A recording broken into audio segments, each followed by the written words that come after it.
Page 6. Ur, ciudad de los caldeos, Leonard Wooley, 1929. Capítulo 1. Los orígenes de Ur, y el diluvio. La historia de Ur se pierde en aquellos confusos tiempos, muy anteriores al diluvio, cuando el valle del Éufrates, por lo menos en su curso inferior, era todavía un gran pantano a través del cual las aguas de los dos ríos seguían perezosamente su camino hacia el mar. Poco a poco, a medida que los ríos fueron depositando sedimentos arrastrados del norte, los terrenos pantanosos empezaron a menguar, las aguas se juntaron en un lugar y apareció la tierra seca.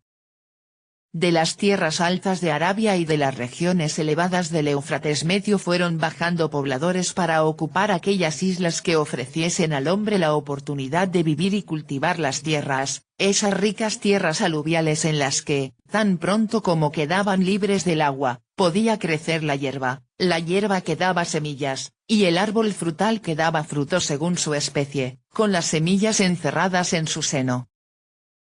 Una de estas islas fue Ur.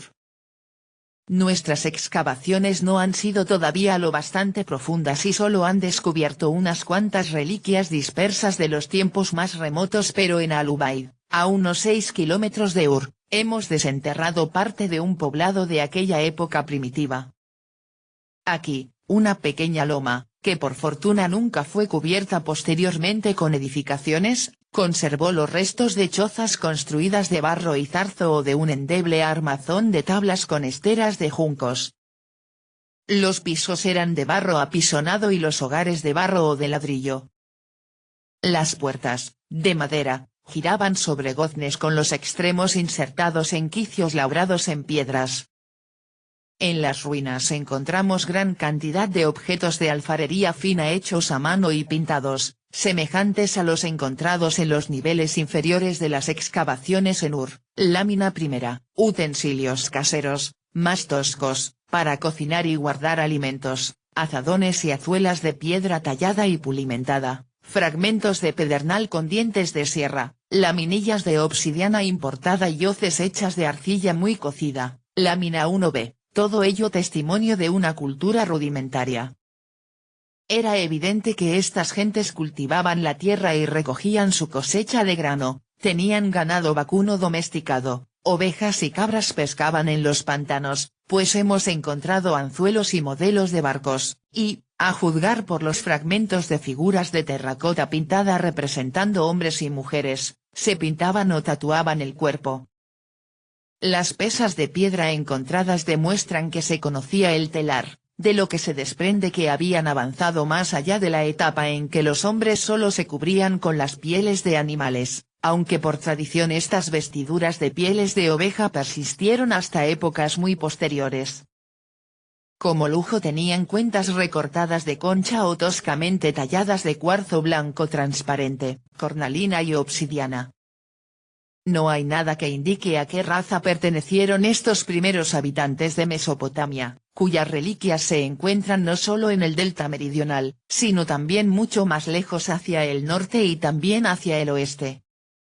Podemos descubrir en la cultura ya desarrollada de épocas posteriores, cuando el país de Sumeria ya había recibido su nombre, cuando ya existían crónicas escritas y la civilización había avanzado bastante, la profunda influencia que ejercieron las artes de los pobladores primitivos.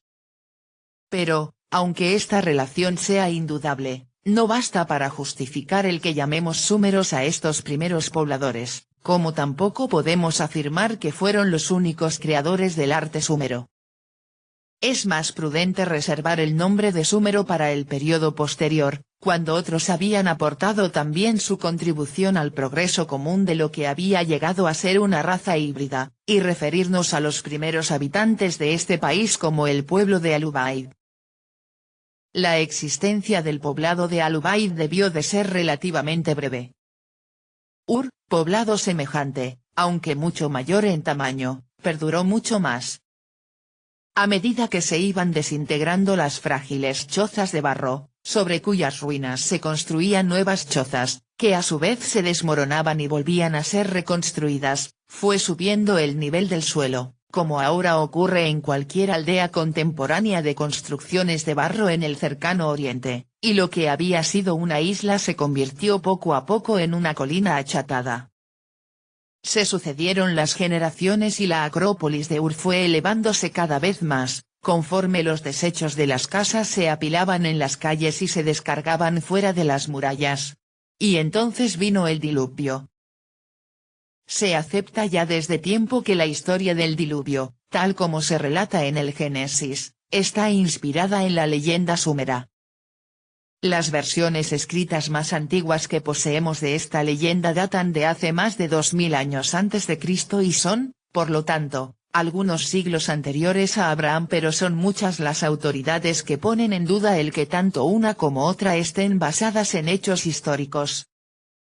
Pero es indudable que los súmeros no tenían semejantes dudas, pues aparte de la leyenda, sobrecargada como está de mitología y milagros, los cronistas, en sus sobrios cuadros de los reinados de los reyes, hacen mención del diluvio como un acontecimiento que interrumpió la marcha de la historia. No nos dan detalles acerca de esto. Después vino el diluvio y después del diluvio la realeza descendió de nuevo de los cielos, pero puesto que afirman que existieron 2 o 3 ciudades súmeras tanto antes como después del diluvio, podemos aceptar que la interrupción de la historia no fue definitiva, y que a pesar del desastre universal sobrevivieron por lo menos algunos de los centros locales de civilización. Es posible que se descubran referencias más extensas respecto al diluvio en las tablillas enterradas en el fértil suelo de Mesopotamia, pero aún así habrá quien opine que solo sirven para amplificar una mera leyenda. El historiador tiende a pedir una prueba material, y una prueba material de un acontecimiento de este tipo es muy difícil de encontrar. Durante las temporadas de 1927-1928 y de 1918-1919 nuestro trabajo en el cementerio prehistórico consistió en la excavación de un inmenso hoyo de unos 60 metros de longitud y de 9 a 12 metros de profundidad. Casi todo el suelo que habíamos removido estaba formado por residuos domésticos, las cenizas grises de fuegos de hogares, hollín negro y maderos medio quemados, adobes grisáceos, descompuestos y convertidos de nuevo en la arcilla de que fueron fabricados originalmente, ladrillos quemados, rotos o reducidos por la acción de sales orgánicas a polvo rojo y amarillo, y montones de fragmentos de objetos de alfarería. Todo ello en capas bien definidas y acentuadamente inclinadas en una misma dirección, con agujeros y cavidades aquí y allá que apenas interrumpían la notable uniformidad de los estratos en general. En el extremo sudoeste, donde el terreno se eleva hasta formar un alto montículo, la pendiente de las capas de residuos era más pronunciada, aumentando cuanto más hondo cavábamos hacia el nordeste, donde la pendiente era más suave. Los estratos aumentaban de grosor con la profundidad, y en la parte más baja eran horizontales, mientras que los fragmentos de cacharros de barro, que en los demás lugares se habían encontrado en cualquier posición, aquí estaban aplanados y acumulados en el fondo de cada capa, y la tierra donde estaban enterrados era suave, como si hubiera sido depositada por el agua, variando de tono hasta alcanzar un negro turbio en la parte superior de cada estrato. Las tumbas reales y otras fueron cavadas en estos residuos, que continuaban a profundidades aún mayores. Solo había una explicación que correspondiese a estos hechos. Los residuos eran desde luego más antiguos, probablemente mucho más antiguos, que las tumbas reales encontradas en ellos, con ser estas tan antiguas. La pendiente de los estratos indicaba que no se trataba de los residuos que se acumulan en un lugar habitado, porque en tal caso las capas habrían quedado en posición horizontal, sino de materiales de desecho arrojados desde una altura situada en el extremo sudoeste de nuestra excavación. La única altura desde la cual podrían haber sido arrojados materiales de desecho era la muralla y los edificios de la ciudad primitiva. En tal caso, los primeros residuos se habrían amontonado junto a la muralla, los que se descargaron sobre estos se habrían derramado formando un talud de pendiente cada vez menor a medida que las orillas del montón se extendían más lejos al elevarse el nivel de la ciudad misma, el montículo también se habría elevado, extendiéndose cada vez más al mismo tiempo, y, al fin, la gente habría acabado por no poder arrojar los materiales de desecho desde la muralla, porque la pendiente del montículo se habría hecho demasiado suave para que resbalaran, viéndose obligados a llevarlos fuera para verterlos sobre la superficie del montículo. Esto explicaría las capas aplastadas del extremo del nordeste y los estratos de fango con los fragmentos de cacharros en posición horizontal demuestran que el montículo de residuos terminaba en un canal que corría paralelamente a las murallas de la ciudad. De acuerdo con esto, hicimos sondeos más allá del extremo sudoeste de nuestro hoyo y encontramos las murallas y los pavimentos de la ciudad primitiva. Un montículo de residuos de 12 metros de altura representa un largo periodo de tiempo, un periodo que puede muy bien calcularse en siglos, y con la excavación de las tumbas más profundas aún no llegábamos al fondo de los residuos.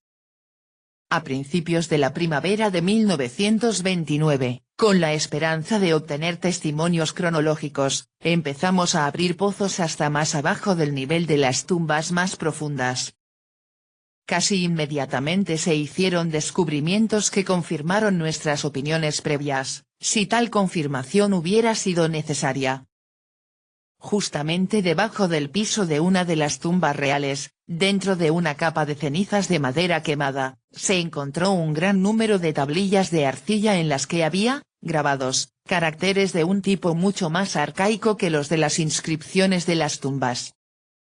El descubrimiento se hizo en el extremo nordeste de la zona excavada, donde incluso los residuos más profundos debían de pertenecer a un periodo relativamente reciente de la formación del montículo, pero como las tablillas, en virtud de las características de las inscripciones grabadas en ellas, podían con certeza considerarse más antiguas que las tumbas en 200 o 300 años, la cronología de este estrato particular quedó fijada satisfactoriamente, y desde luego cuanto más cavásemos al mismo nivel y hacia el sudoeste, más antiguo sería el material que encontráramos.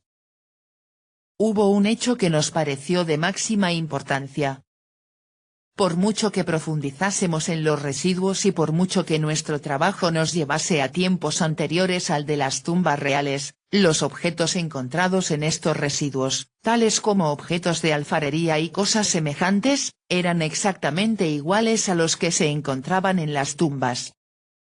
En otras palabras, durante todo el periodo representado por el crecimiento de los montones de desechos, hasta donde nosotros habíamos penetrado, y por el cementerio primitivo, la civilización material del pueblo, por lo menos en su aspecto doméstico, había cambiado notablemente poco. Variaciones tales como las que encontramos en la escritura, por ejemplo, representaban solo la evolución que es de esperar en el curso de siglos, pero efectuada según directrices uniformes por gentes de la misma raza. La asombrosa civilización revelada por los contenidos de las tumbas, que describiré más adelante, siempre había parecido implicar la existencia de un largo pasado. Ahora teníamos la prueba indudable del desarrollo constante y gradual que habíamos supuesto. Se dio más profundidad a los pozos y de pronto cambió el carácter del terreno. En lugar de los restos de objetos de alfarería estratificados y de los materiales de desecho, nos encontramos con arcilla perfectamente limpia y uniforme, cuya contextura indicaba que había sido depositada allí por el agua. Los trabajadores afirmaron que habíamos llegado al fondo de todo, a los sedimentos fluviales de que estaba formado el delta original, y al pronto, al examinar los lados del pozo, me sentí inclinado a darles la razón, pero enseguida me di cuenta de que nos encontrábamos demasiado alto. No era concebible que la isla sobre la cual se había edificado la primera población se encontrara a un nivel tan alto respecto a lo que debió de haber sido el nivel del pantano, y después de determinar las medidas hice que los obreros reanudasen el trabajo de profundizar el hoyo. La arcilla limpia continuó igual, el único objeto encontrado en esta fue un fragmento de hueso fosilizado que debió de haber sido arrastrado con la arcilla desde el curso superior del río, hasta alcanzar un espesor de unos 2,5 metros. Entonces, tan repentinamente como había empezado, Se acabó esta arcilla limpia, y de nuevo nos encontramos con capas de residuos mezclados con utensilios de piedra, trozos del pedernal del cual se labraban las herramientas, y objetos de alfarería. Pero aquí hubo un cambio notable. En lugar de los cacharros que habíamos encontrado encima de la arcilla y las tumbas, aparecían ahora fragmentos de los objetos hechos y pintados a mano característicos de la aldea presúmera de Al-Ubaid y por otra parte los numerosos utensilios de pedernal, que evidentemente fueron fabricados en lugar, eran semejantes a los de Al-Ubaid, contribuyendo esto también a diferenciar este estrato de los otros estratos superiores en los que raramente se encontraban pedernales. El gran lecho de arcilla marcaba, si es que no había sido su causa, una interrupción en la continuidad de la historia. Un objeto enterrado entre los pedernales y los fragmentos de cacharros bajo la arcilla resultó de importancia fundamental. Se trataba de un ladrillo de arcilla cocida.